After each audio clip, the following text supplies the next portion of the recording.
Should I stay or should I go? Hello, everybody. My name is Roxanne Govari with Pemberley Realty, along with my partner Santiago Guerin. Hello, everyone. Another great topic today.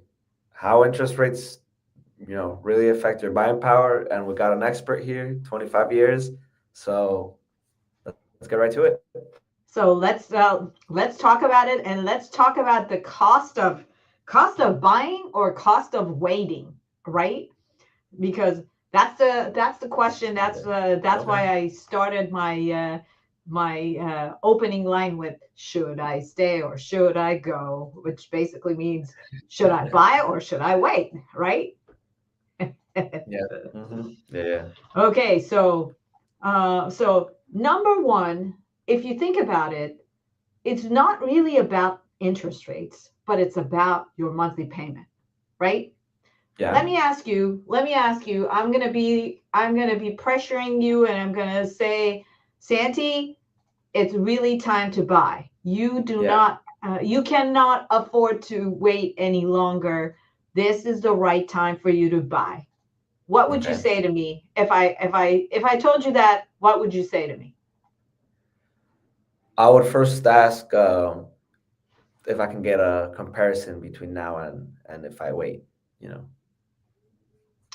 Okay, but let me ask you this: Uh-huh.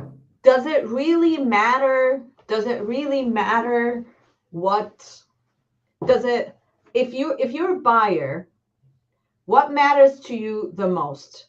How much interest payment you paying, how much the cost is, or how much you can afford, How much I can afford, I would say. right? Yeah. How much my monthly payment is.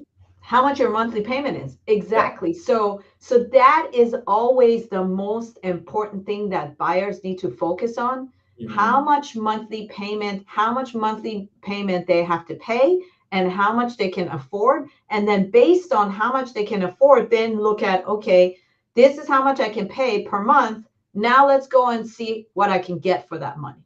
Yeah. Hmm. So interest rates don't really matter one way or another. If monthly payment is at $10,000 a month and you can only afford to pay 2,000 a month, right? Does it matter that interest rates go up and down? Not really. You Yep. still can't afford to pay $10,000 a month when your budget is $2,000 a month. I agree. I agree. So, so that's the part that buyers need to understand. And the first thing that happens with that is let's go get pre-approved, right? Mhm. Because let's see how much money we can actually afford to put towards housing before anything else. Okay. Yeah. Now, let me tell you this, and I think this is a funny thing, but not so funny thing. When you're thinking of, oh, let's go buy a house, are you thinking, let me go get pre-approved, or are you thinking, let me go to look at a house, Probably most people, I would say, probably go look at a house. It's right? a Because little bit. it's It's more funner. fun. It's Yeah. more fun. Exactly. It's more fun. It Yeah. is more fun, but it is putting the cart in front of the horse, Yeah. Hmm. right? Yeah.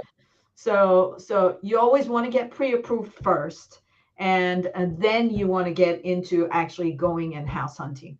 Now, let's also talk about, so let's say now you've gotten yourself pre-approved. Now Hmm. you know how much money you can afford to pay per month, and let's say you're looking at that.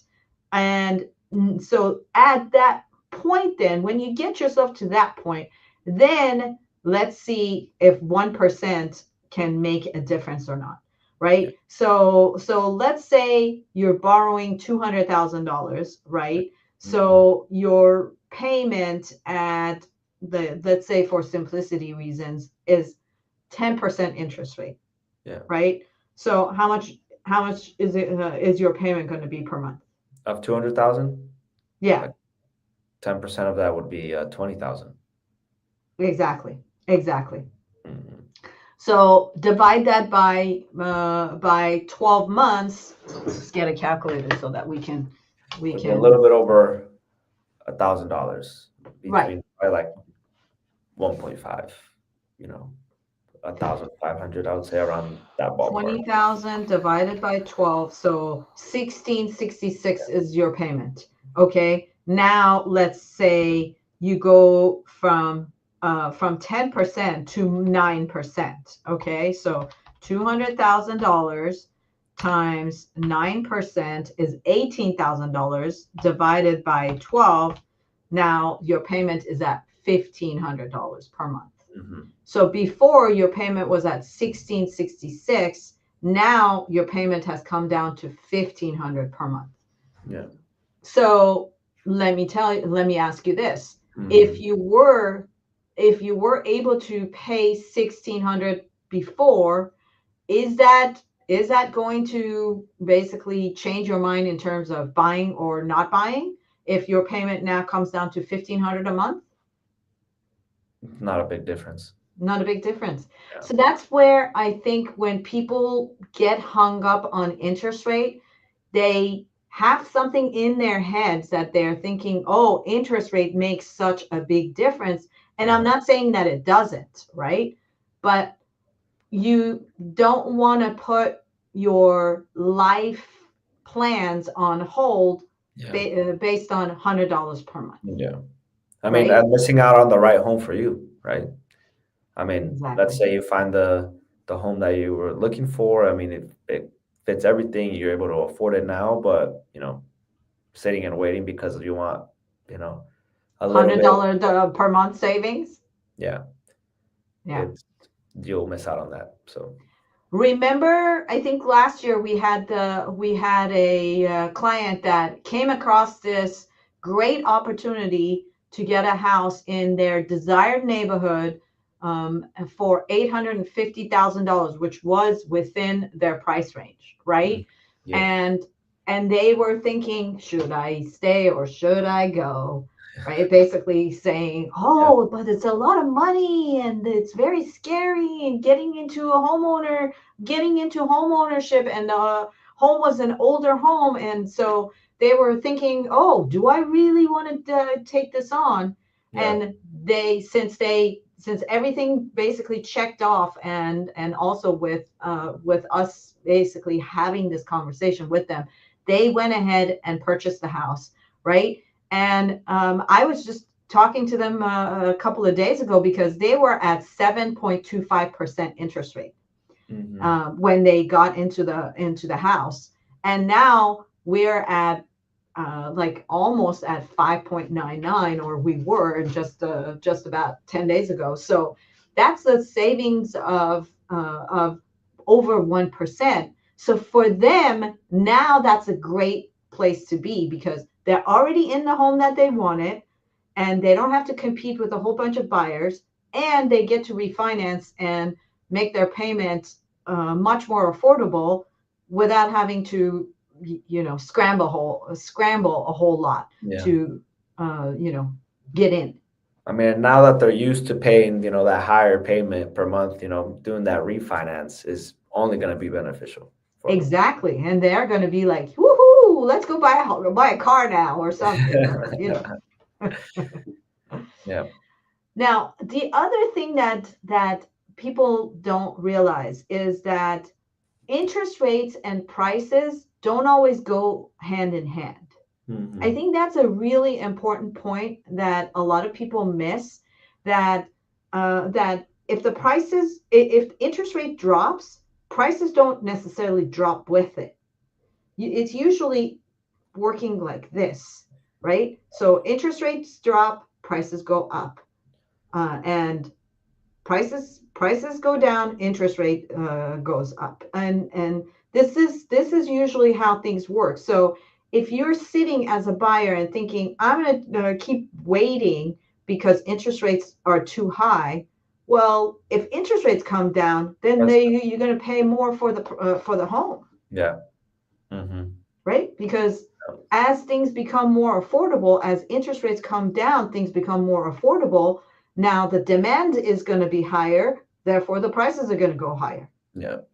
And you can never get that equation exactly to be the way that you want it to go. Mm-hmm. But again, if you get in when it's a buyer's market like we have right now, wink wink, then you can get in and then refinance when interest rates come down, and voila, you have money for a car. Yeah. You have money for a new car.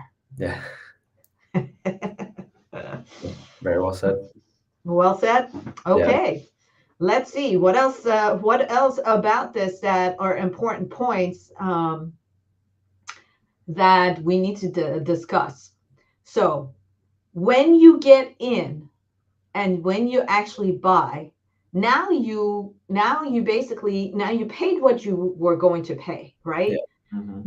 You can make that interest go down, especially if you buy in at the high interest rate, right? Every time the interest rate goes down, you refinance, and you keep on bringing your payment down, right? Yeah. But that price does not change on you anymore because that price is fixed. You got in at whatever price you got in, that price is fixed. That's Whereas true. if you wait and you say, oh, let me wait for better interest rate, right? There's no guarantee that the price won't change, Yeah. Mm-hmm. right? So that's another that I think it was for me because I'm fairly conservative. I like to know what I'm doing, right? Yeah. I like to know, okay, this is how much I'm going to pay per month. This is my payment. It's not going to change. So if I sit here on the fence and wait for interest rates to come down, and in the meantime prices keep on going up, I see that as a bigger risk than get in, start settling into the home that I want, or the home that I can afford at this point, so that I can put the right color paint on my walls because they're my walls, Yeah. right? Uh-huh. And then refinance once the interest rates come down. Yeah. Yeah. Does that make sense? Did I convince you it's the right time for you to buy? I think it should convince everyone. I think everyone should be consider buying a home, unless they're already in a home already. But you know, or yeah, it's always time. It's always a good time to buy. It's always a good time to buy. Now, there's some other solutions that we have had that the creative lenders actually have come up with, or solutions that have always been around. Like for example, seller credits, right? You may say, okay, I've looked at numbers, and I can make the monthly payment, but I don't have any down payment, so I can't buy, right? Then you can always buy with getting a seller credit, Yeah. right? Mhm. So you can get in with a seller credit, or let's say you can say, okay, well, this interest rate is too high. Well, if the interest rate is too high right now, how about you get in and get the seller to agree to pay some buy down points so that your interest rate temporarily comes down, and then once the interest rate comes to a more manageable number, you can always refinance. Yeah. So we have used adjustable rates in the past. We have used buy downs in the past. And adjustable rates, they don't necessarily have to be through a buy down. They can just be through, um, you can buy with a 30-year fixed mortgage, or you can buy with a 5-year fixed mortgage, right? And if you buy into a 5-year fixed mortgage, normally the interest rate on that is way lower than a 30-year fixed mortgage. Mm-hmm. And the reality of it is, if the interest rate is too high and you're getting in, chances are, they're going to drop, and then you can refinance and get out of that fixed year 5-year fixed rate out. Yeah. Correct. So There's yeah. solutions. There's solutions. I mean, so interest rate shouldn't really be playing a big factor on your purchasing. Exactly. And the fact that you're going to sit on the fence is definitely a bigger risk than trying to find yourself a better deal. Mm-hmm. Yeah. You right? might miss out on your chance. Exactly, exactly. So how does that affect into the market in San Diego? And mm, I have some family on the East Coast, and I Mhm. always tell them, "Hey, move over here so that we can be together and we can have our Friday night dinners together because we love to keep that tradition going and eat together and have fun." And they keep saying, "Well, but San Diego is too expensive." And that may be true if you're comparing it to some other parts of the country. We're Yeah. we're not a cheap market by any means, right? Mhm. Yeah. But we do have some affordable pockets within our county. Yeah. And that's how we've always done it in in this town. I do remember, and I often kick myself because my sister and I went. Our first place that we bought was a condo in Mira Mesa, Mhm. and we were looking at a townhome next door to that condo, and we loved the townhome. And hindsight is 2020, and back then I didn't know anything about real estate, and I didn't know about all these financing gigs, creative ways and stuff. But I keep on thinking, you know what? We could have basically gotten ourselves a roommate, and with that roommate, we could have basically increased our buying power, right? Mhm. And then we could have gotten into the townhome instead of the condo, Yeah. Mhm.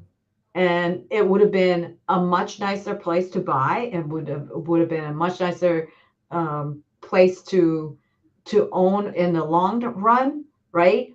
And if we did that and got a roommate, maybe for a couple of years we would have to live with a roommate. But then what if the interest rates went down? We refinanced, and now we had that saving that the roommate was paying, and we could then live without the roommate. Yeah. Mhm. And what would you say are, I know you mentioned Mira Mesa, what other sections or areas here in San Diego could, a first time home buyer, first time, you know, can kind of get a good deal or a good, I am glad that you are asking, and let's so our let's audience can have a little bit of an idea, see that there's, what areas also, are more yeah, affordable. affordable and that they're, good as well. Yeah. So let's look at the map and see what areas. So let's look at San Diego. Let's look at the county Yeah. and see what we see. Okay, so here's San Diego County, and essentially the closer that you get to the coast, the more expensive things are, right? Mhm. The further the away from the coast that you get, the more affordable things are. So in general, Imperial Beach is the most affordable beach that we have, Yeah. right? Hmm. But then if you go east along the 905, or even south of 905, this area, Otay Mesa, is very affordable still, Yeah. right? And then if you go along this corridor, uh, I wouldn't say affordable because these areas are newer and nicer. But if you are further like inland in here, uh, then you have a lot of affordability. You have a lot of affordability in National City. You have a lot of affordability in Canto, Lemon Grove, Spring Valley. Not so much in La Mesa anymore because La Mesa was very, very affordable in 2017, 18, 19, Hmm. even 2020. But then once COVID hit and things started shooting up, La Mesa has become a little bit more pricey, but you can still get a whole lot of good deals in Lemon Grove, in Spring Valley. You could still get a lot of good deals in El Cajon, and you can also keep on, if you want to be more inland, I would say you can still get a lot of good deals in Claremont, Not so much in North Claremont because it's a little bit more pricey. University City is more pricey, but here where you want to get to Mira Mesa, because in this corridor, Mira Mesa is pretty much the most affordable that you can get. And then from there you get to the beaches. There's you get to Carmel Valley, which is not so affordable. But then if you go up further north, of course, you have to go past our most expensive zip codes, which is right around here. But then you get further up north. Now affordability then gets easier again. You can fairly get good deals in Escondido. You can get good deals in San Marcos, Vista. You can get good deals in Oceanside. So I would say you either want to be furthest north within the county to get affordability, or there is some areas in the middle that are still pretty affordable. Well, when I'm saying affordable, I'm saying in comparison to what is all around San Diego, right? Yeah. Mm-hmm. And then, of course, you can go further east or further south in order to find affordability. Yeah. Nevertheless, you definitely can get to live within the county and still be within. I'm not going to say, it's not going to be $150,000 to get into a house in Lemon Grove, right? Mm-hmm. But you can definitely get into a condo for $350,000-$400,000, right? Yeah. Mm-hmm. So if you really wanted to make it work in this area, you can be creative and you can make it happen. Yeah. Definitely a lot. I mean, and it's always great to get in touch of, a realtor that knows the areas and that can kind of give you some orientation on what areas to purchase in. So absolutely. I totally agree with you. So on that note, let's have it, huh? Yep. Right there. So your number. If you are thinking of buying or selling, we would love to be your realtors. And there's my phone number for you to see. Or if you like to get in touch with Santi, there's his phone number. And of course, we also love to hang out on Instagram. So if you are on Instagram, please give us a follow there, or on Facebook. There's our contact information on Facebook. There's our website, and please visit us there and say hello, or subscribe and sign up for one of our searches there. And of course, if you're watching us on YouTube, definitely subscribe, and thumbs up.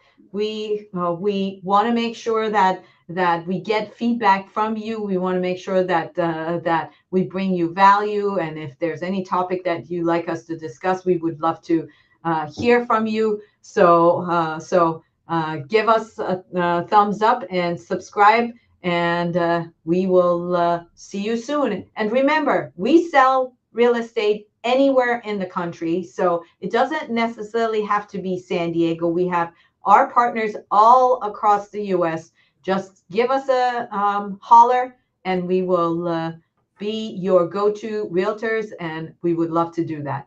And make it a great day. Bye, everyone. See you guys on the next one.